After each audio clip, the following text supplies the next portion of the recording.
Ashama harka fuune kam uummata Oromoo qashtii babbareedoo ta'ayya.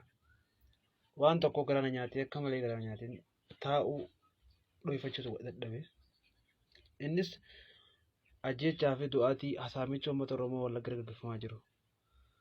Maqaa tasgabbeessuu maal jedhamuun manni naannoo Amaaraa Liyyuu Hayilii jedhanii yookiin Faannoo kan jettu san uummata Oromoo miidhaa jirti.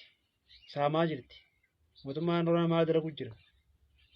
Deengati gaafa Tigraay isaan hudduu bansiiftu biyya hudduun nooyitu uummata ijoollee Oromooti ijoollee Oromiyaa asirraa achi dhayitee jignumaa fi onnee isii qabdu dura dhaabbattee Tigree san bakka deebiftee to'annaa fi jala oolchite. Hudduu qabatanii iyyaa turan gaafa san nuti dirmadhaa jedhanii. Gaafas maaf firaan dhorkin wuxxee haadha isaanii naasita badaa ilmaan haadha salee kan uummata Amaaraa. Nafxanyaan aras diina keenya borus diina keenya irraan bindutti gurgurru ajiifni baafannaa miti.